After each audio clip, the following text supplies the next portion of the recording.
अच्छा, ओके। तो ऑडिटिंग करना है ना। तो ऑडिटिंग में क्या चल रहा था ऋषभ? ऑडिटिंग में चल रहा था, हम लोग इंट्रोडक्टरी एक एक पॉइंट डिस्कस कर रहे थे कि ऑडिट का काम क्या है, ऑडिटर क्या करते हैं, उसका रिस्पॉन्सिबिलिटीज़ क्या है, primary responsibilities of an auditor क्या है, ऑडिट का डेफिनेशन क्या है, ऑडिट प्रोसीडियर्स क्या है। याद है ऋषभ? देख एक बार चेक करके, मैं नोट्स लिखा था मैं क्लास में ही। हाँ, तो हम लोगों ने, मैं एक बार चेक कराता हूँ, चलो स्क्रीन शेयर करता हूँ, और ऑडिट के जो भी मैटर है उसके बारे में डिस्कस करना है, नोट्स लिखते हुए डिस्कस करना है, ठीक है। तो ऑडिट एक सिंपल बात है। ऑडिट क्या है कि हम लोग जो भी अकाउंट्स बनाते हैं ना, कोई भी फार्म में, मतलब कोई भी कंपनी के लिए, कोई भी चार्टर्ड फर्म नॉर्मली ये सब काम करते हैं। Cost firm is also there, जो कॉस्ट अकाउंटिंग का काम करते हैं।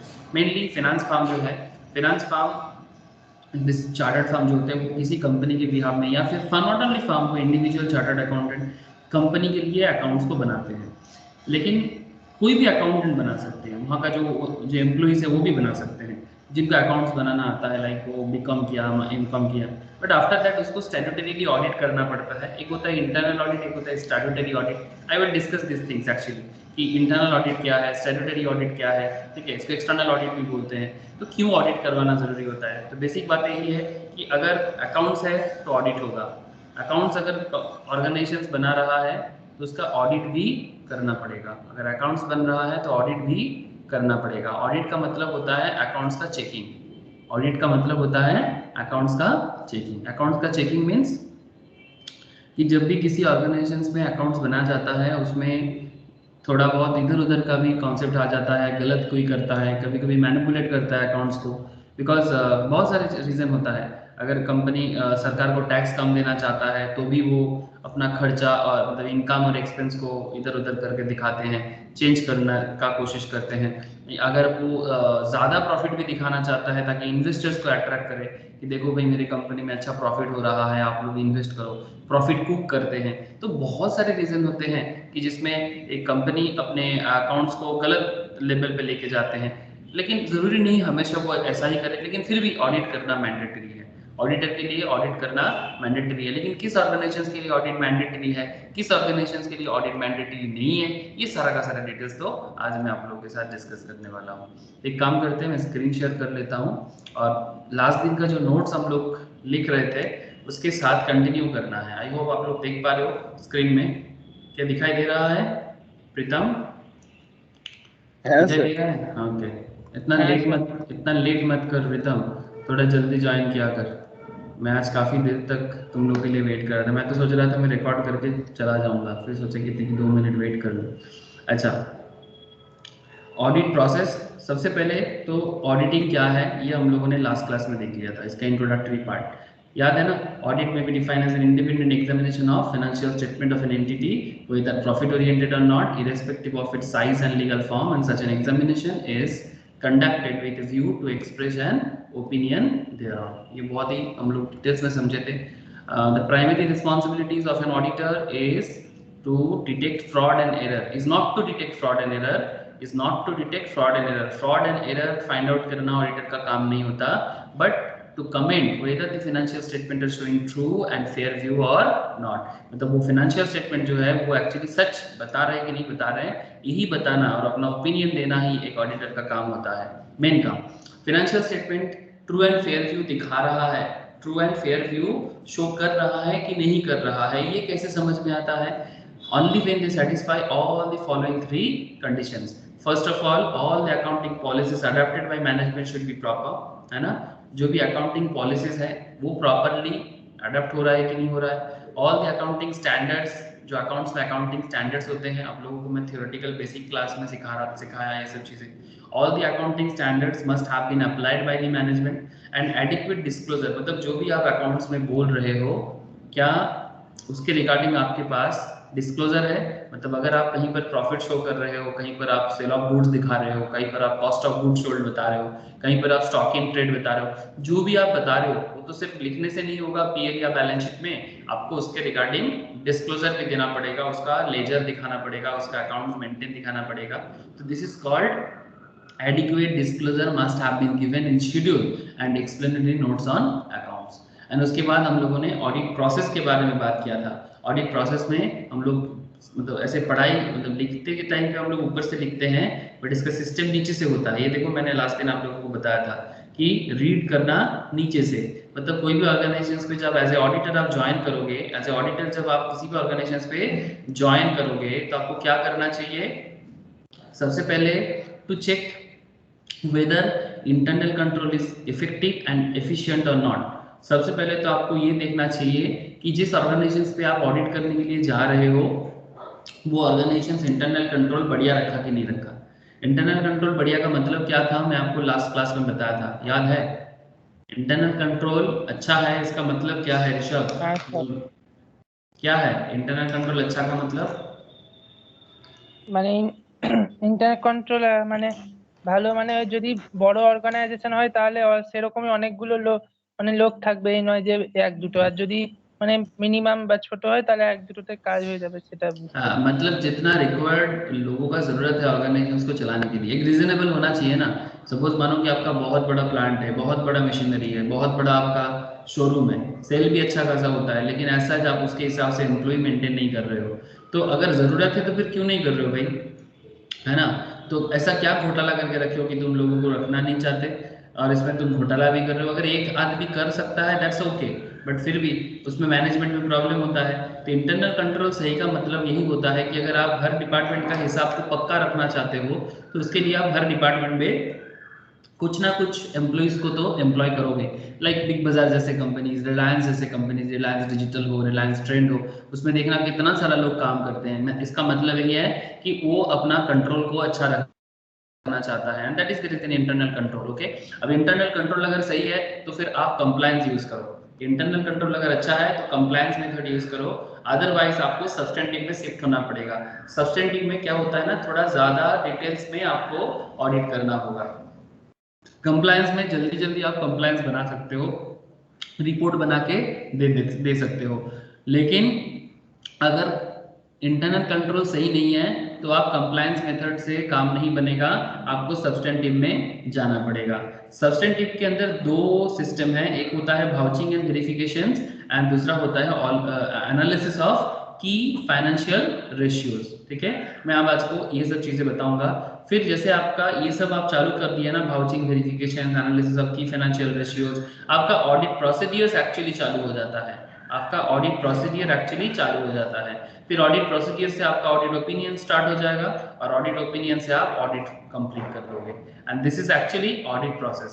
इसी तरह से जब किसी ऑर्गेनाइजेशन पे एज ए ऑडिटर आप काम करने जाओगे, चाहे आप कैग के हिसाब से जाओ, चाहे नॉर्मल चार्टर्ड अकाउंटेंट के हिसाब से किसी फर्म में काम करने जाओ, तो आपको इसी तरह से ऑडिट को करना पड़ेगा। चाहे आप as a government auditor CAG जैसे controller and auditor general of India हो, या फिर नॉर्मल चार्टर्ड अकाउंटेंट फर्म, कोई भी फर्म जो नॉर्मली जिस सबसे ज्यादा इंडिया में ऑडिट का काम करते हैं, institute of chartered accountants of India के थ्रू से, मतलब उनके थ्रू से ही ऑडिटिंग स्टैंडर्ड्स बनाया जाता है, एंड ऑडिटर वो ऑडिट करके चेक करते हैं कि भाई देखो ये बिजनेस क्या सही तरह से चल रहा है कि नहीं, ट्रू एंड फेयर व्यू दिखा रहा है कि नहीं। क्लियर है ना क्लास? हाँ sir. Last day class, okay. तो चलो अभी फटाफट लिखना चालू कर दो। प्रीतम चलो लिखो। अच्छा, पॉइंट नंबर 5, पॉइंट नंबर 5 में लिखो सर, हेडिंग कर लो वाउचिंग। यहाँ पर आप लोग लिख रहे थे ना सर, एग्जाम में क्वेश्चंस पूछते हैं डिफाइन वाउचिंग, या फिर वाउचिंग क्या है, वेरिफिकेशंस क्या है, ठीक है, तो वेरी इंपॉर्टेंट एरिया। तो वाउचिंग क्या है, वेरिफिकेशंस क्या है, तो लिखो इसमें vouching refers to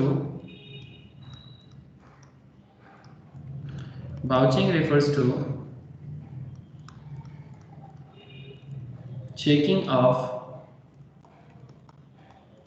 incomes and expenses. Vouching refers to checking of incomes and expenses, and verification refers to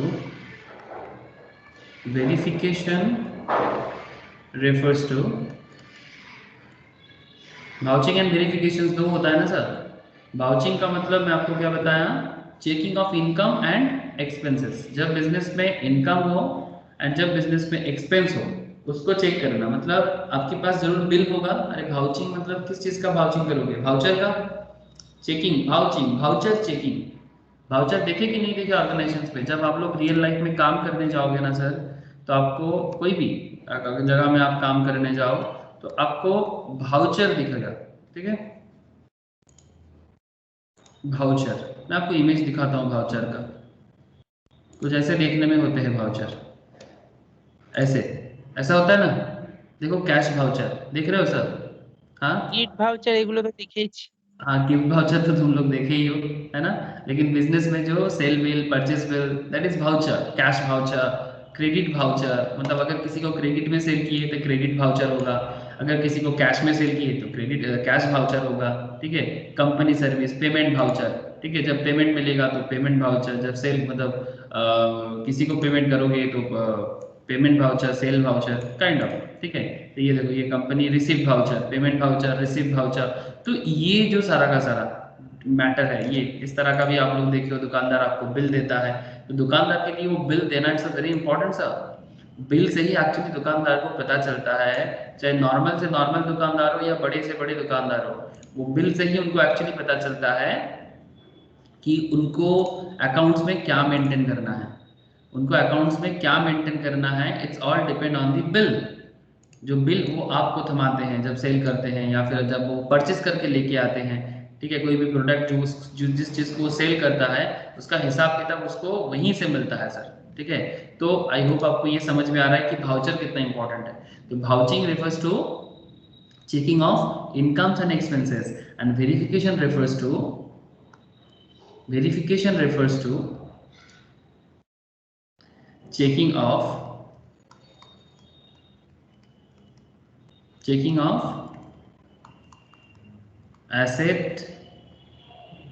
assets and liabilities। समझ में आया सर? आप बिल का भाउच कर सकते हो, बट वेरिफिकेशन किस चीज का करोगे? बिजनेस अगर अपने बैलेंस शीट में एसेट्स शो कर रहा है, please try to understand. Business में एसेट शो कर रहा है या लाइबिलिटी शो कर रहा है, तो एसेट लाइबिलिटी को चेक कैसे करोगे? क्या आप लोगों को मेरा बात समझ में आ रहा है? बैलेंस शीट, है ना? अगर बिजनेस दिखा रहा है तो उसके पीएल और बैलेंस शीट चेक करना होगा ना, तो उसको वेरीफाई करना होगा, तो आपको उसको वेरीफाई करना होगा। जैसे यहाँ पर एक कंपनी है, ये अमरन बैटरी है, ठीक है? तो मैं आपको दिखाने का कोशिश करता हूँ कि अगर मुझे दिख जाए। ऐसे बहुत बड़ा होता है इसका एनुअल रिपोर्ट में इस कंपनी का पीएल होता है, बैलेंस शीट भी होता है। बैलेंस शीट के अंदर ये देखो, cash flow statement, balance sheet दिख रहा है सर? देखो, consolidated PL and consolidated balance sheet दिखाई दे रहा है सर? बोलो। हाँ सर। है ना? प्रीतम दिख रहा है ना? बोलो। है सर। तो समझना क्या है यहाँ पर समझना क्या है कि अगर बिजनेस यहाँ पर देखो, अगर बिजनेस यहाँ पर दिखा रहा है कि इसका नॉन करेंट एसेट्स, ओके? तुम लोग ये सब अकाउंट्स में मेंटेन करते हो, कंपनी अकाउंट्स भी किए हो आप लोग, नॉर्मल फाइनल अकाउंट्स भी किए हो, वहां पर भी आप लोगों ने ये सब देखे, एसेट्स होता है, लाइबिलिटीज होता है।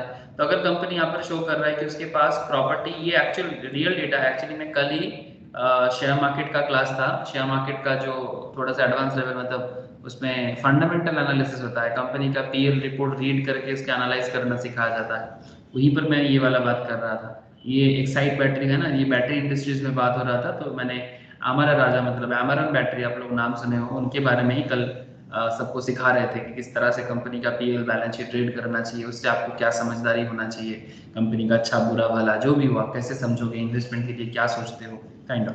तो प्रॉपर्टी प्लांट एंड इक्विपमेंट बता रहे हैं, ये सब करोड़ में है। देखो सर, 2019 के एंड पे इसके पास 1809 करोड़ का प्लांट एंड इक्विपमेंट था। इस बार प्लांट एंड इक्विपमेंट 1647 करोड़ का बता रहे हैं। देखो मतलब कम हो गया है। बिजनेस के पास इन्वेस्टमेंट लास्ट ईयर में था 19 के एंड पे 19.88 करोड़, इस बार इन्वेस्टमेंट थोड़ा कम होकर 13.35 करोड़। ये देखो बिजनेस का इन्वेंट्रीज का सिचुएशन देखो, स्टॉक करंट एसेट जो है इन्वेंट्रीज में उसका लास्ट ईयर तो 1061, इस बार उसका इन्वेंट्री हो गया 1143, ठीक है, मतलब स्टॉक में इंक्रीमेंट हुआ है।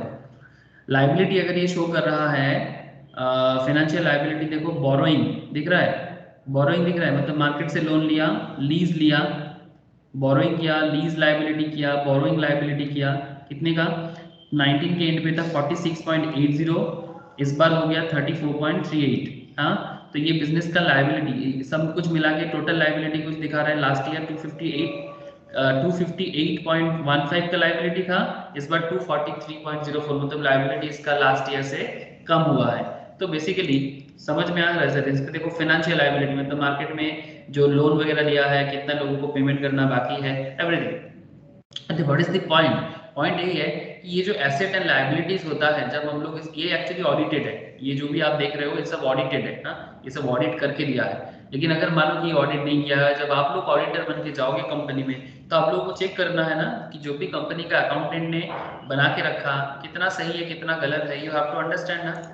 हेलो, कंपनी का ऑडिटर आपको कुछ भी, डायरेक्टर अकाउंटेंट आपको कुछ भी बना के दे सकता है, बट ऑडिटर का काम क्या होता है, वो कितना सही बोला है उसको वेरीफाई करना। तो अगर एसेट्स एंड लायबिलिटीज है तो क्या करोगे, अगर एसेट्स एंड लायबिलिटीज के केस में आप उसको वेरीफाई करोगे, चेक करोगे भाई जितना एसेट्स बता रहे हैं क्या सच में कंपनी के पास उतना एसेट्स है, क्या एसेट का वैल्यूएशन उतना सच में है, अगर लायबिलिटीज बता रहा है तो कितना लायबिलिटीज है और लायबिलिटीज का क्या वैल्यूएशन शो कर रहा है, उसका पूरा का पूरा आप वेरीफाई कर सकते हो। ठीक है, वो कैसे वेरीफाई होता है वो सारा का सारा चीज आपको धीरे धीरे ऑडिट पढ़ते वक्त समझ में आएगा। ठीक है, तो verification refers to checking of assets and liabilities. For example, यहाँ पर लिख लो सर, for example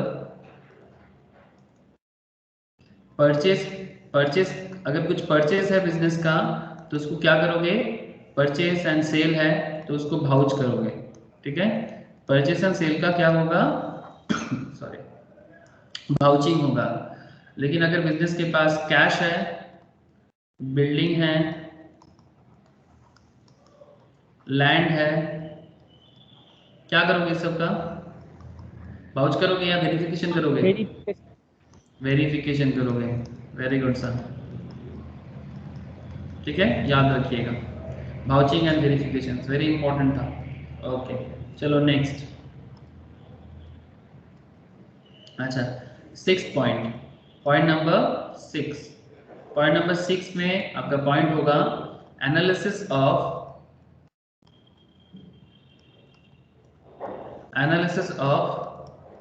की फाइनेंशियल रेशियोज, एनालिसिस ऑफ की फाइनेंशियल रेशियोज। अब ये एनालिसिस ऑफ की फाइनेंशियल रेशियोज जो है ये क्या है, कैसे समझ में आता है, तो चलो लिखो, लिखते हुए समझेंगे। हेल्प्स मतलब एनालिसिस ऑफ की financial ratios helps the auditor, help लिख दो, help the auditor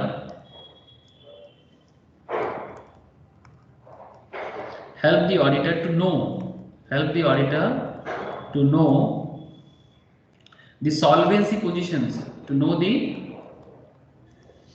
solvency position, to know the solvency positions of his clients, मतलब जिस बिजनेस का आप ऑडिट करने गए हो वो बिजनेस का रेशियो चेक करके आपको बहुत कुछ समझ में आ जाता है। And accordingly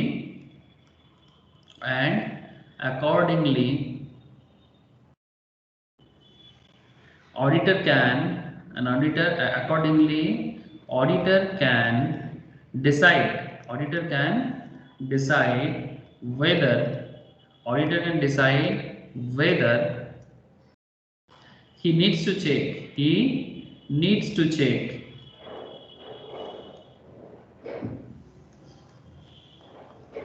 clients,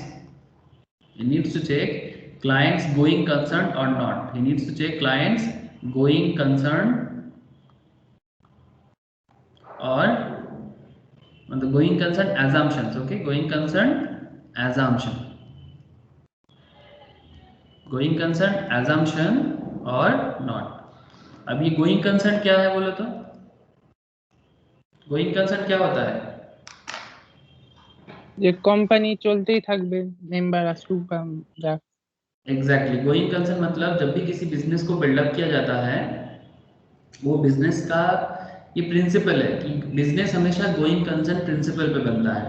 going concern principal का सिंपल मतलब आप इतना समझ लो कि कभी हम लोग ये नहीं सोचेंगे कि 2 दिन बाद बिजनेस बंद हो जाएगा, 2 साल बाद बिजनेस बंद हो जाएगा, इतना दिन बाद बिजनेस बंद हो जाएगा। नहीं, बिजनेस कभी भी ऐसे माइंड सेटअप के साथ नहीं किया जाता। बिजनेस हमेशा यही माइंड सेटअप के साथ किया जाता है कि बिजनेस अगर बनाया है तो ये बिजनेस चलता जाएगा। ठीक है, अब पीढ़ी তা पीढ़ी যারা दर ফ্রড করে তারা তারা তো ভেবেই করে যে বন্ধ করে দেবে। क्या, कौन लोग?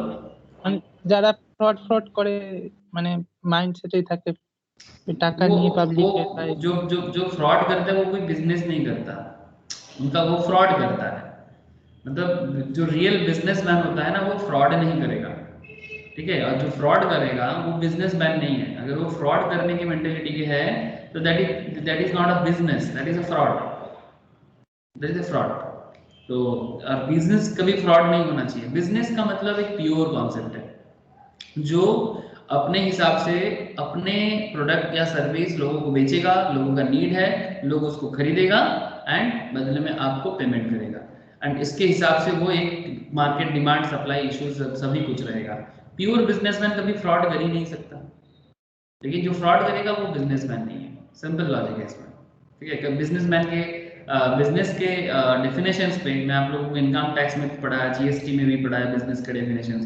कहीं पर भी फ्रॉड को मैंने डेफिनेशंस के अंदर ना तो मैं बताया, ना तो इंस्टीट्यूशंस बता रहा है, और ना ही कॉन्स्टिट्यूशंस बता रहा है। ठीक है, तो फिर आप उसको तो एकदम दिमाग में मत रखो। बेसिक पॉइंट है कि बिजनेस का ये अकाउंटिंग प्रिंसिपल है सर, कि बिजनेस गोइंग कंसर्न प्रिंसिपल्स पे बनेगा। तो ये आप लोग रेशियो का सम्स तो आप लोग किए होंगे, किए कि नहीं किए? 12 में भी कराया जाता है रेशियो হ্যাঁ স্যার। एनालिसिस, है ना? तो ये रेशियो में क्या पकड़ा जाता তো है? স্যার বলছি যে এখানে যে রেশিও চাইছে, মানে রেশিও তো 4 রকমের হয় না, তো এখানে কি শুধু সলভেন্সিটাই চেক করা হয়, সলভেন্সি রেশিওস गुलो? हाँ, हर तरह का रेशियो चेक कर सकते हो। ठीक है, मेनली सॉल्वेंसी रेशियो जिसपे current asset and current liabilities का जो एरिया है उस पे मेनली ज्यादा ध्यान दिया जाता है। लेकिन अकाउंट्स में आप किसी भी तरह का रेशियोज को लेके छेड़खानी कर सकते हो, मतलब उसको एनालाइज कर सकते हो, उसका अलग अलग मतलब निकाल सकते हो, जो आपको ठीक लगे। मतलब तो जरूरी है ना। Accounts is the language of business, accounts is the language of business, और इस लैंग्वेज को समझने के लिए, बिजनेस का कंडीशंस को समझने के लिए आप किसी भी हद तक जा सकते हो, और उसके लिए रेशियो का अलग अलग लेवल पे आप जा सकते हो। इन सिंपल अगर मैं आपको समझाना चाहूँ तो आप कंपनी का current assets and current liabilities का जो सिनेरियो है, ठीक है, ये सारा का सारा मतलब ये भी आपको एनुअल रिपोर्ट में मिलेगा। कंपनी को वेबसाइट के अंदर रेशियो एनालिसिस मिलेगा कि कंपनी के पास कितना एसेट्स है, कितना लायबिलिटीज है। ठीक है, तो वो रेशियो भी आपको पता चल जाता है। ठीक है, मैं यहाँ पर मुझे अभी थोड़ा सा मिल नहीं रहा है, आप कभी भी आराम से बैठ के देखो तो आपको शायद मिल जाए। ठीक है, एक्चुअली बहुत सारी चीजें यहाँ पर दिया हुआ है, तो कहीं ना कहीं तो जरूर होगा। रेशियो को एनालाइज करके जरूर आप देख सकते हो, या फिर आप खुद से भी कैलकुलेट कर सकते हो कि कितना एसेट्स के बेसिस में कितना लायबिलिटीज है। मैं आपको कभी इसके बारे में आगे और चर्चा करूंगा। फिलहाल आप इतना तो समझ लो कि सर कि इसका ये जो रेशियोज है, ये रेशियो कैसे इंपॉर्टेंट होता है। तो फिर अल्टीमेटली आपको क्या लिखना है, तो गोइंग कंसर्न assumptions और नॉट। जैसे कि सिंपल आप याद रख लो, current assets by current liability, current assets by current liability. एक अच्छा गुड बिजनेस का करेंट एसेट्स और लायबिलिटी का जो स्टैंडर्ड रेशियो है वो 2:1 होना चाहिए। क्या होना चाहिए सर? स्टैंडर्ड 2:1, मतलब बिजनेस के पास दो दो भाग एसेट्स हो और एक भाग लायबिलिटी हो, is a good thing for the business. 2:1 समझ में आ रहा है सर? ये जो रेशियो है इट्स अ स्टैंडर्ड হ্যাঁ रेशियो। স্যার। किसी का अगर और अच्छा हो तो और बेहतर, लेकिन कभी अगर 1:2 हो तो खतरा है। मतलब आपके पास एसेट एक भाग है और लायबिलिटी 2 भाग है ना? 100 रुपया कमा रहे हो, 200 रुपये सरकार को, मतलब सरकार को बोल रहे हैं, किसी को भी लायबिलिटी देना पड़ेगा। अगर ये बढ़ते बढ़ते लायबिलिटी अगर ऐसा हो जाए कि 5:1 हो जाए तो मतलब भयंकर हालत ना। सॉरी, ऐसे 1:5 हो जाए, मतलब आपके पास एसेट सिर्फ एक भाग है और आपके पास लायबिलिटी 5 भाग है। अनदर मतलब बहुत खतरनाक ऐसी हालत में तो बिजनेस बंद के सिचुएशंस में आ जाते हैं, like Kingfisher airlines, like Reliance communications, like बहुत सारे मतलब जो कंपनीज बंद हो रहा है, जिसका बिजनेस धीरे धीरे खराब हालत में जा रहे हैं, मतलब उसका गोइंग कंसर्न कॉन्सेप्ट नहीं आता, ये this is the going concern assumptions. Auditor को ये भी पता चल जाता है इसका रेशियो एनालाइज करके कि आगे बिजनेस एक्चुअली चलेगा, बंद के सिचुएशंस पे आ जाएगा। क्लियर ना सर? हाँ सर। Yes, sir. ठीक है, नेक्स्ट चलो point number 7।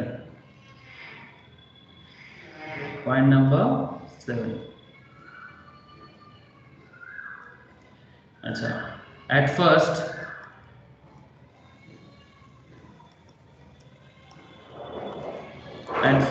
auditor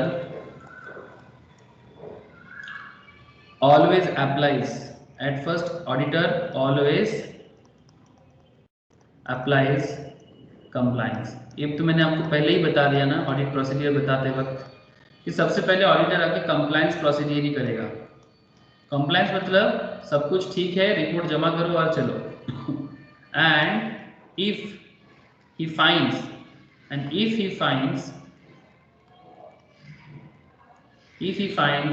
internal control, সেটা কমপ্লায়েন্সের পর এটা কি লিখেছে? procedure sorry,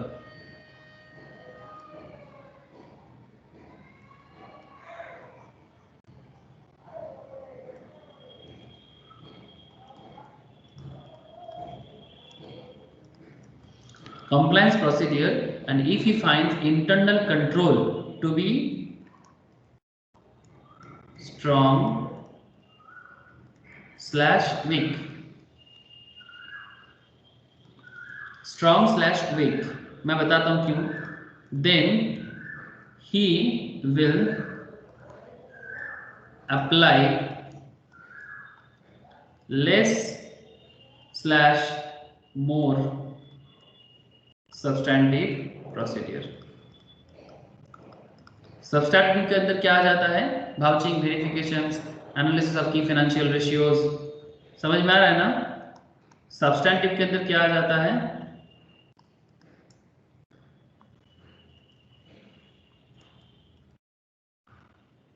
তো এটা substantive.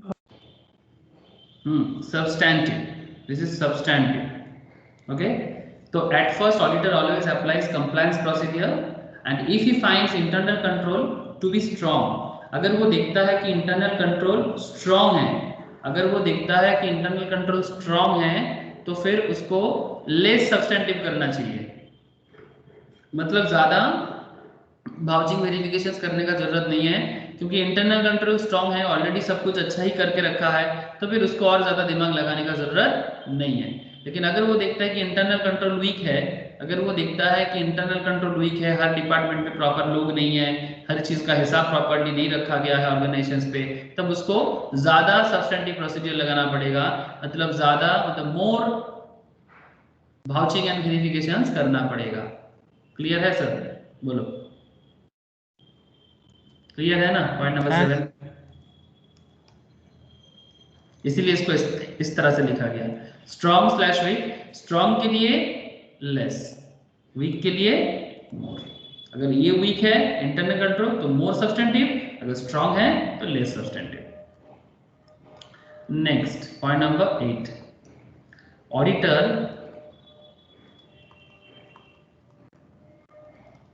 express his opinion by issuing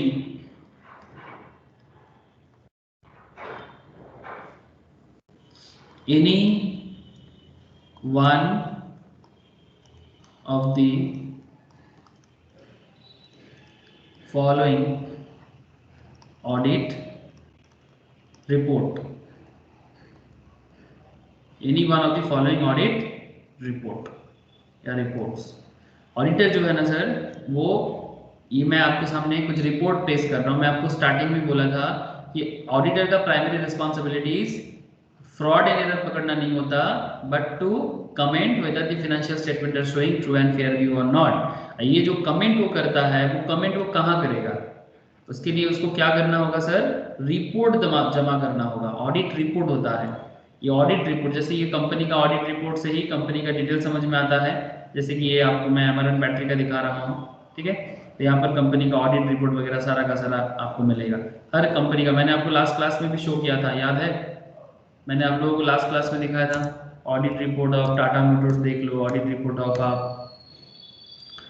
Reliance देख लो, जो देखना चाहते हो ऑडिट रिपोर्ट, जिस कंपनी का आप देखना चाहते हो ऑडिट रिपोर्ट, आप रिलायंस भी देखना चाहते हो तो वो भी देख लो। ये देखो मैं आपके 2020 वाला रिलायंस का ऑडिट रिपोर्ट निकाल रहा हूँ। ये देखो, ये भी उसका एनुअल रिपोर्ट में बताया गया है, ऑडिटेड फाइनेंशियल रिजल्ट्स। ये देखो, ठीक है। यहाँ पर आपको हाफ ईयरली कम्युनिकेशन, ठीक है, सारा का सारा मिलेगा। 10 year financial highlights, online annual report, everything you will get here. मतलब आपको जो चाहिए आपको हर चीज कंपनी के साइट में मिल जाएगा। ये देखो, ये ऑडिटेड फाइनेंशियल रिजल्ट मार्च 31 2020 का रिलायंस का है, देख रहे हो सर? दिस इज रिलायंस का है, दिखाई दे रहा है? হ্যাঁ স্যার। क्या রিপোর্ট लिखा এরকম है? লেটার ফর্মে হয়? एग्जैक्टली सर, ऑडिट रिपोर्ट ऐसे ही लेटर फॉर्मेट में होगा। Audited financial results of the company for the quarter and financial year ended 31 March 2020। Exactly एकदम जैसे रियल में होता है। मैं आपके सामने ही निकाला, मैंने अपने से कुछ नहीं किया, ठीक है। ये देखो, जॉइंट जैन, ज्योति जैन कंपनी सेक्रेटरी। तो ये एनुअल रिपोर्ट जब मार्केट में आता है तो उसमें सीएस का साइन होता है ना। और ये जब ऑडिट किया गया है वो उसमें सीएमए का बड़ा सीए का बड़ा योगदान होता है। Real Reliance Jio Infocomm limited stand alone, मतलब ये सिर्फ जियो का रिपोर्ट है सर। ये जो भी मैं आपके सामने रखा ये जियो है कि जियो ने कितना इनकम किया, वैल्यू ऑफ सर्विस कितना दिया, जीएसटी रिकवर कितना किया, रेवेन्यू फ्रॉम ऑपरेशंस कितना किया, ये सब। ये देखो, ये आपका ऑडिटेड है, देख रहे हो सर? ये देखो, this is audited, this is unaudited. दिखाई दे रहा है कि नहीं दे रहा है? हाँ sir. This side audited and this side unaudited. तो ऑडिटेड भी है, अनऑडिटेड भी है, तो उसमें कितना फर्क है वो भी आप देख सकते हो, ठीक है। ऑडिटेड एंड अनऑडिटेड में भी आपको फर्क दिख जाएगा। ये देखो, क्वार्टर एंडेड, अच्छा ये क्वार्टर एंडेड है और ये ईयर एंडेड है, दोनों में फर्क है। इसलिए इसका डेटा कम दिखेगा, इसका डेटा ज्यादा दिखेगा, बिकॉज इसमें सारा साल भर का है और इसमें सिर्फ क्वार्टर है कुछ, ठीक है। किसी भी एक या दो क्वार्टर इसके अंदर आपको मिलेगा। तो इस तरह से आपको पूरा बैलेंस शीट को ऑडिट करना है, जिसमें जो भी चार्टर्ड है वो उसको साइन किया है, ठीक है। ये आपका हो गया audited standard alone balance sheet, वो पीएल था, ठीक है। इसमें आपको मिल जाएगा कैश फ्लो स्टेटमेंट, ठीक है, पूरा का पूरा कैश फ्लो स्टेटमेंट है यहाँ पर। समझ में आ रहा है सर? फिर उसके बारे में ऑडिटर रिपोर्ट, ये देखो, देख रहे हैं सर?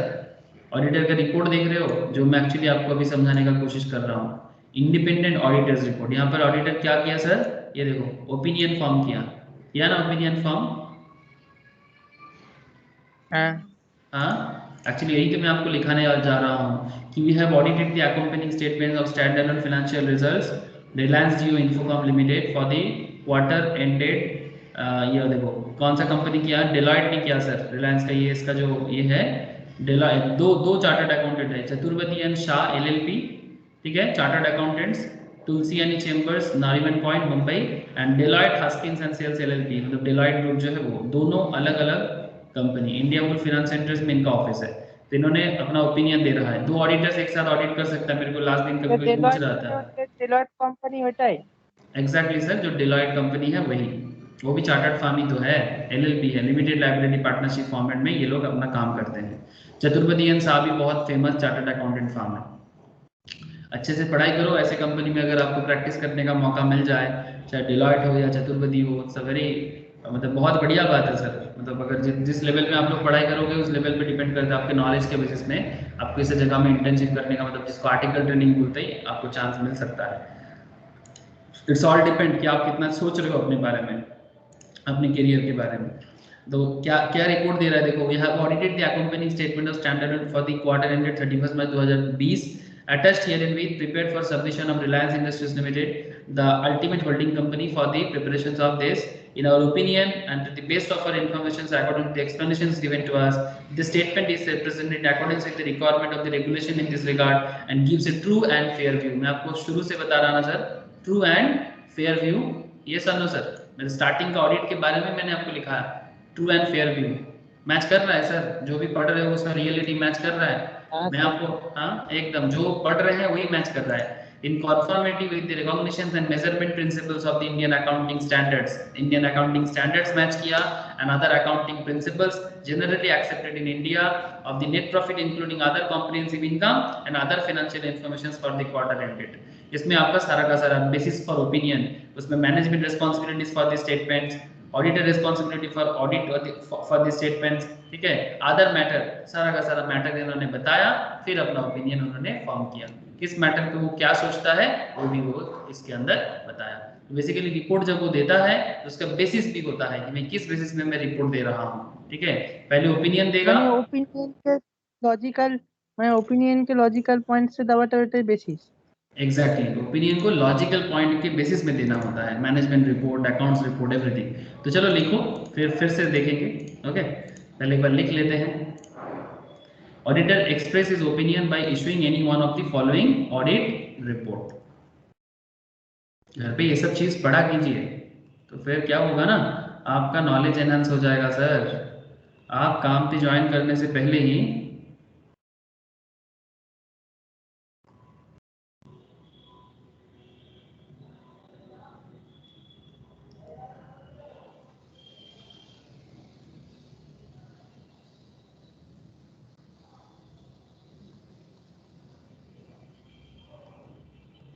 आप जब मतलब वर्किंग फील्ड में आने से पहले ही आपको प्रैक्टिकल चीज़ें अगर पता चल जाता है तो आप सामने रहोगे। देखो सर, मैं एज ए टीचर कोशिश कर रहा हूँ आप लोगों को जितना हो सके प्रैक्टिकली कनेक्ट करने का।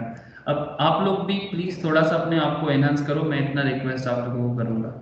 अच्छा, तो इसमें रिपोर्ट फटाफट लिख लेते हैं सर कि कंपनी क्या क्या रिपोर्ट देते हैं। फर्स्ट बुलेट देके लिखो, क्लियर रिपोर्ट। सेकेंड बुलेट देके लिखो sir, qualified report.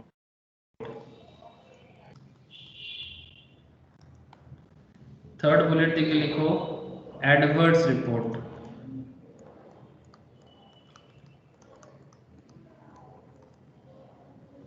And fourth bullet देके लिखो, disclaimer of opinion. Disclaimer of opinion मतलब क्या है? 4 तरह का रिपोर्ट नॉर्मली होता है, 4 टाइप्स ऑफ रिपोर्ट होता है। क्लियर रिपोर्ट मतलब कोई गड़बड़ नहीं है, कोई प्रॉब्लम नहीं है। जैसे हम लोग यहाँ पर जो पढ़ रहे थे ना, in our opinion and based of our information according to the explanations given to us, मतलब जैसे जैसे जियो कंपनी ने ऑडिटर को बताया, किसको, चतुर्वेदी को एंड डेलॉयट को, is presented in accordance with the requirement of the regulation in this regard, gives a true and fair view in conformity with the recognitions and measurement policies। that means ये clear report दे रहा है, ये जियो का जो report दे रहा है एकदम clear report दे रहा है कंपनी के बारे में, ठीक है। तो अगर प्रॉपर नहीं होगा तो फिर उसमें भी बताएगा कि वे क्लियर है कि नहीं है, ठीक है। अगर प्रॉपर नहीं होगा तो फिर उस पर भी बताना पड़ता है कि कहाँ गड़बड़ है, क्या प्रॉब्लम है, ठीक है। वो अलग अलग कंपनी का अलग अलग हो सकता है। सब कुछ ठीक हो तो क्लियर रिपोर्ट, थोड़ा बहुत प्रॉब्लम के साथ है तो फिर क्वालिफाई कर देता है, बट थोड़ा बहुत प्रॉब्लम को रेक्टिफाई करने के लिए सुला देता है, मतलब सजेस्ट करते हैं कि आप इसको चेंज करो, ठीक है। मतलब ऐसा नहीं ऑडिटर बैठ के अकाउंट्स नहीं करेगा सर, वहां पर बैठे बैठे ऑडिटर सिर्फ बता देगा कि यहाँ पर गड़बड़ है, कंपनी के अकाउंटेंट को बता देगा, मैनेजमेंट को बता देगा कि इसको चेंज करना चाहिए। एडवांस रिपोर्ट तब देता है सर जब बहुत सारा गड़बड़ हो अकाउंट्स में, बहुत सारा मतलब बहुत सारा चेंजेस करना है। एंड डिस्क्लेमर ऑफ ओपिनियन मतलब इतना भयंकर अकाउंट्स का मेंटेन है, इतना भयंकर मैनेजमेंट का सिचुएशन है कि ओपिनियन देने का लायक नहीं है सर, ओपिनियन देने का सिचुएशंस नहीं है। डिस्क्लेमर ऑफ ओपिनियन मतलब ओपिनियन देने लायक भी नहीं बना है, इतना भयंकर एंड मतलब बदतर हालत है। क्लियर हो रहा है सर? ये सारा का सारा चीज ऐसे रिपोर्ट लिख के ही बताना पड़ता है, और क्यों बता रहे हैं उसका बेसिस भी आपको देना पड़ता है। इसमें मैनेजमेंट का responsibilities, auditor responsibilities of audit statement, other matter क्या है, सारा का सारा। आप लोगों मैं फिर से इसको रीड कराऊंगा, don't worry, I will read this things in letter, लेकिन फिलहाल कुछ और पॉइंट्स एक बार लिख लो। अरे समझ आ रहा है ऑडिट? हाँ सर। क्या इंटरेस्टिंग है ऑडिट? मैक्सिमम स्टूडेंट तो ऑडिट को थ्योरी समझ लेता है और बोलते हैं ये थ्योरी पेपर है, मैं कर लूंगा, वो थ्योरी पेपर है। अरे भाई इससे थोड़ी पढ़ाई होता है, थ्योरी पेपर है तो फिर थ्योरी ही रह जाता। तो फिर रियल लाइफ में मैक्सिमम चार्टर्ड अकाउंटेंट जो होते हैं ना सर, वो ऑडिट करके ही अपना मतलब गुजारा करते हैं, मतलब बेसिकली अर्न करते हैं। तो अगर इतना ही थ्योरेटिकल होता तो फिर प्रैक्टिकल इसका यूज इतना कितना है। तो ऐसा नहीं सब्जेक्ट थ्योरेटिकल है सब्जेक्ट प्रैक्टिकल है, नहीं, आपको सीखना है जो सब्जेक्ट में बता गया है। हर सब्जेक्ट का रियल लाइफ काम है। It's full all depend on you sir. Okay next point लिखो। An auditor must follow an auditor must follow all the standards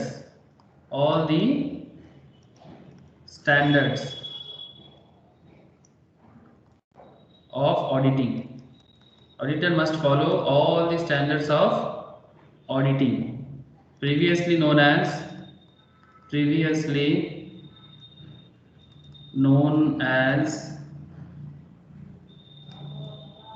auditing and assurance standards. पहले ये नाम हुआ करता था, आजकल तो ऑडिटिंग स्टैंडर्ड्स बोला जाता है।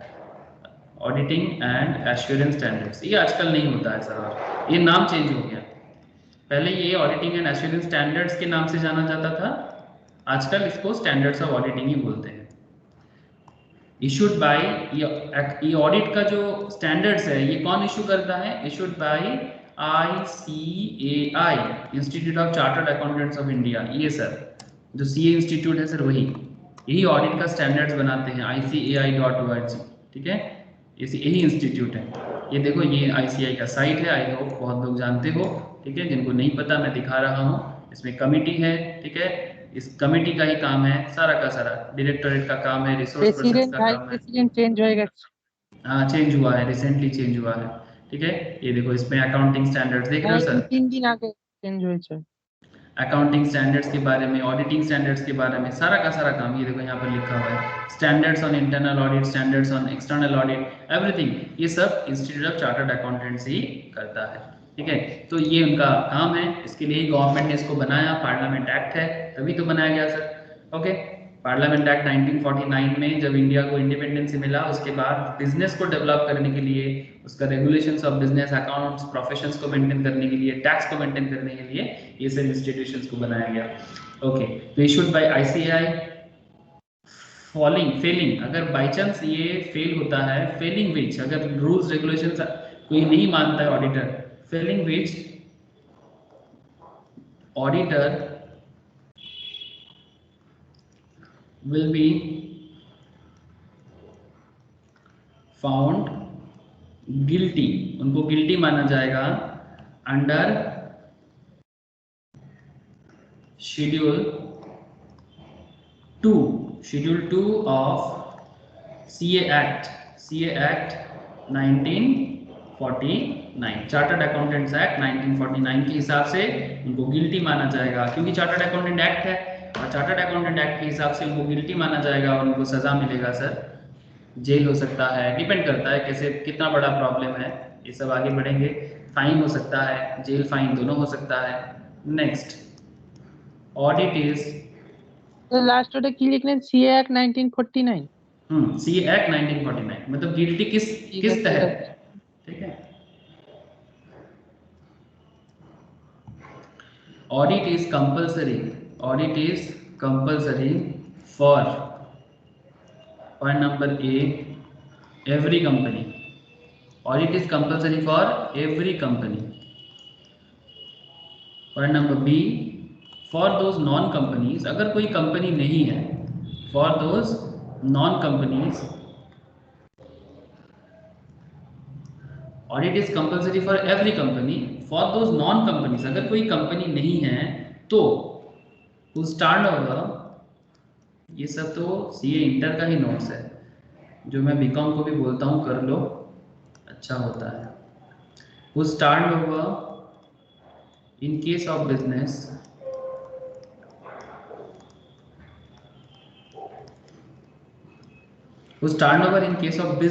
exceed 100 lakh, मतलब 1 crore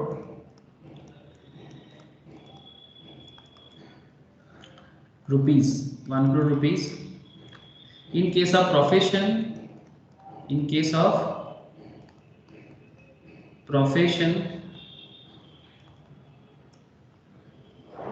in case of profession exceed 50 lakh, exceed 50 lakh. Such audits are called statutory audit. Such audits are called statutory audit and can be conducted by qualified practicing CA only, मतलब chartered accountant only. मतलब statutory audit करने का ताकत सिर्फ CA के पास है और किसी के पास नहीं। फिनेंस ऑडिट, फिनेंशियल ऑडिट अगर है तो फिर सीए ही कर सकता है। कॉस्ट ऑडिट वगैरह वो कॉस्ट अकाउंटेंट करता है। 11 नंबर देख,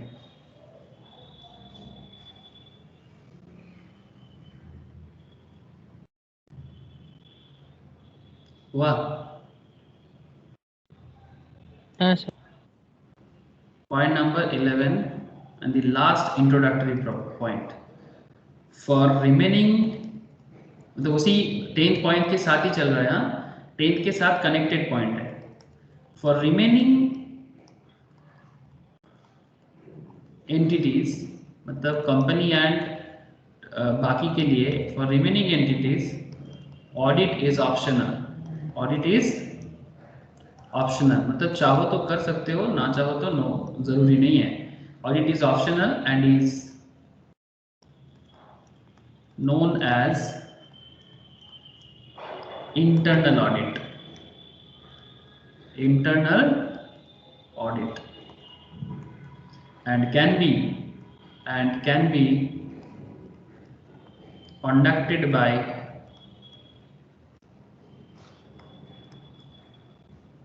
एनी पर्सन, कोई भी कर सकता है। सर चाय वाला कर सकता है? हाँ सर, चाय वाला, दूध वाला, कोई भी कर सकता है। बस सर वही वेदर, मतलब पॉइंट यही है वेदर क्वालिफाइड और नॉट। लेकिन इंटरनल ऑडिट का भी बहुत काम होता है सर। चाय वाला दूध वाला का बात नहीं है, एनी पर्सन का मतलब कोई भी कर सकता है, बट मतलब क्वालिफाइड होना जरूरी नहीं है। इंटरनल ऑडिट मतलब उसको अकाउंट्स का नॉलेज होना चाहिए, ऑडिट का नॉलेज होना चाहिए। नॉर्मली बीकॉम वाले, एमकॉम वाले कोई भी कर सकते हैं इंटरनल ऑडिट। और इंटरनल ऑडिट का बहुत काम है आजकल, बहुत काम, मतलब इतना काम है, ये देखो ना, इंस्टीट्यूट ऑफ चार्टर्ड अकाउंटेंट्स यहाँ पर देख सकते हो रिसोर्स में स्टैंडर्ड्स ऑन इंटरनल ऑडिट भी बना के रखा है। मतलब कितना इंपॉर्टेंट काम है इंटरनल ऑडिट का, यहाँ से आपको समझ में आएगा। तो फिर अगर मैं लास्ट दोनों पॉइंट को एक बार आपको समझा दूं, audit is compulsory for every company. Her company, अगर आप कंपनी हो तो ऑडिट तो करवाना ही पड़ेगा, चाहे कोई भी टर्नओवर हो आपका, कुछ भी अमाउंट हो। अगर आप नॉन कंपनी हो, अगर आप नॉन कंपनी हो तो आपके लिए ऑडिट तभी कंपलसरी है अगर आपका टर्नओवर, मतलब सेल्स का एरिया 100 लाख से ज्यादा है, मतलब 1 करोड़ से ज्यादा है। तो इन केस ऑफ प्रोफेशन, अगर आप प्रोफेशन चलाते हो तो अगर आपका gross receipt, in case of profession अगर ग्रॉस रिसिप्ट था, ग्रॉस रिसिप्ट यहाँ पर मैंने लिखना भूल गया, आप लिख लो एक बार थोड़ा सा। ग्रॉस रिसिप्ट, ग्रॉस रिसिप्ट, अगर आपका ग्रॉस रिसिप्ट 50 लाख से ज्यादा है तो ही आपको ऑडिट करवाना होगा, अदरवाइज नहीं। सच ऑडिट्स आर कॉल्ड, ये जो भी ऑडिट होता है इस ऑडिट को स्टैट्यूटरी ऑडिट बोलते हैं, या फिर एक्सटर्नल ऑडिट भी बोल सकते हो आप। मतलब जो ऑडिट एक्चुअली मार्केट में जाने जाते हैं कि ऑडिट करने के लिए ऑडिटर आया है, ठीक है, that is the statutory audit, compulsory audit, external audit. And इसी ऑडिट का ही रिपोर्ट होता है ऑडिट रिपोर्ट, जैसे कि मैंने आपको रिलायंस का ऑडिट रिपोर्ट दिखा रहा था, जिसमें इसके आपको मैंने 2 कंपनी के बारे में बोला ना, एक आपका क्या नाम है सर, एक आपका डेलॉयट का और दूसरा चतुर्वेदी एंड शाह जो चार्टर्ड फर्म है इनका। तो एक्चुअली यही एक्सटर्नल ऑडिट है, ठीक है। तो अच्छा, such audits are called statutory audit can be conducted qualified practising chartered accountant only. मतलब वो चार्टर्ड फर्म भी हो सकते हैं, चार्टर्ड इंडिविजुअल भी हो सकते हैं। लेकिन सर अगर आप बाकी कोई एंटिटी है, बाकी एंटिटीज के लिए সেন্ট্রাল গভর্নমেন্ট বা স্টেট গভর্নমেন্ট ওই অডিটররাও আছে তো? नहीं वो स्टेट, हाँ उसके अंदर वो कैग का ऑडिट है, that is a CAG audit, मतलब वो गवर्नमेंट कंपनी के लिए ऑडिट गवर्नमेंट करेगा, वो कैग মানে ऑडिट के ওদেরকে बारे में, বলেটা उसको गवर्नमेंट ऑडिट बोलते हैं। আচ্ছা গভর্নমেন্ট অডিটর। हाँ दैट इज गवर्नमेंट ऑडिट, उसका जो पॉपुलर नाम है that is government audit. Government organisation से तो गवर्नमेंट ऑडिट होगा, उसके लिए कैग है। उसको वो भी वहाँ पर भी मैक्सिमम मतलब जो भी काम करते हैं, कोई मतलब नॉर्मली जो कैग का एग्जाम क्रैक करके जाते हैं वो क्लरिकल काम करते हैं, लेकिन जो हेड होते हैं वो मैक्सिमम चार्टर्ड ही होते हैं। मतलब जो भी टॉप ऑफ द लेवल का जो एनालिस्ट होते हैं ना, मतलब जो मेनली रिपोर्ट वगैरह बनाते हैं वो भी चार्टर्ड अकाउंटेंट ही होते हैं, बिकॉज इतना ज़्यादा अकाउंट्स का नॉलेज और किसी भी फील्ड में नहीं रहता। हाँ उसमें कुछ IRS भी रहते हैं, मतलब इंडियन रेवेन्यू सर्विस में जो लोग काम करते हैं, जैसे IPS IAS होते हैं वैसे IRS भी होते हैं, ठीक है। मतलब मैक्सिमम चार्टर्ड अकाउंटेंट जिनको गवर्नमेंट लेवल पे हेड जाना है तो वो लोग बाद में जाके CA करके IRS में चले जाते हैं, तो कैग के हेड में या चीफ कैग में पहुंच जाते हैं। उसके बारे में फिर कभी मैं बात करूंगा, फिलहाल इतना जान लो। अगर कोई मतलब वो दो कंपनी छोड़ के, मतलब कंपनी एंड जिसका टर्नओवर 1 करोड़ या 50 लाख का रिसीव जिसका नहीं है, उसके लिए ऑडिट मैंडेटरी नहीं है, और उनके लिए इंटरनल ऑडिट होता है, ठीक है। और जिसके लिए ऑडिट ऑप्शनल है, कोई बड़ा कंपनी भी ऑप्शनल ऑडिट करवा सकती है। इंटरनल ऑडिट एक्चुअली जो जिसका एक्सटर्नल ऑडिट होता है वो भी अपना चेकिंग को ठीक रखने के लिए इंटरनल ऑडिट करते हैं, and can be conducted by any person whether qualified और नॉट। मतलब इंटरनल ऑडिट का खेल क्या है, इंटरनल ऑडिट हर ऑर्गेनाइजेशन कराते हैं सर, एवरी ऑर्गेनाइजेशन। मतलब वो इसलिए करते हैं, एक्सटर्नल ऑडिट में गलती निकलने से पहले अच्छा है कि आप उसका एक बार इंटरनल ऑडिट कर लो, ताकि क्या हो कि बाद में जब एक्सटर्नल ऑडिट हो तो उसमें रिपोर्ट गलत ना निकले। तो इसलिए मतलब एक्सटर्नल ऑडिट करने से पहले इंटरनल ऑडिट करने का एक बहुत ज्यादा काम रहता है। जब आप लोग रियल लाइफ में काम पे आओगे ना, चार्टर्ड फर्म में काम करोगे, तो आप देखोगे कि आप लोग इंटरनल ऑडिट साल भर करोगे और साल में एक बार एक्सटर्नल ऑडिट करने जाओगे। तो ये एक पैटर्न बन गया है, ये एक पैटर्न बन गया है। तो दैट्स द ऑडिट का introductory. In our next class हम लोग ऑडिट का और डिटेल्स पॉइंट में बात करेंगे। आई होप समझ में आया सर सबको। प्रीतम ऋषभ क्लियर है ना? স্যার বলছি যে ইন্টারনাল অডিটটা মানে করতেই হবে এরকম কিছু ব্যাপার না, না করলে? नहीं ऑप्शनल ऑप्शनल ऑप्शनल, मैंडेटरी नहीं है। एक्सटर्नल ऑडिट जिसके लिए मैंडेटरी है उसके लिए मैंडेटरी है। Internal audit is not mandatory for anyone, किसी के लिए भी मैंडेटरी नहीं है, लेकिन इसलिए किया जाता है ताकि चेकिंग प्रॉपर रहे, कंपनी का कोई प्रॉब्लम गड़बड़ घोटाला ना हो, बैड रिपोर्ट ना निकल जाए, क्योंकि बैड रिपोर्ट निकल जाएगा ना तो वो उसमें बहुत प्रॉब्लम होता है। मैं नेक्स्ट क्लास में आगे चर्चा और करूंगा, ठीक है। एक्चुअली आज तुम लोग ज़्यादा लेट ज्वाइन किए हो, इसलिए मुझे थोड़ा और बात करना था और नहीं कर पाया। टाइम पे ज्वाइन किया कर, समझ रहा है ना? थोड़ा टाइम पे मैं ऑलरेडी 15 मिनट्स लेट किया था, तुम लोग उससे भी ज़्यादा लेट कर रहे हो, ठीक है। इसके बाद मैम का क्लास है तो तुम लोग इतना लेट मत करो, नहीं तो डिस्कशन ज़रूरत का अगर क्वेश्चंस होगा तो मैं नहीं ले पाऊंगा, ठीक है। चलो बाय, फिर आज नेक्स्ट क्लास में बात कर लेंगे। ओके टाटा। রাখছি স্যার। अच्छा टाटा।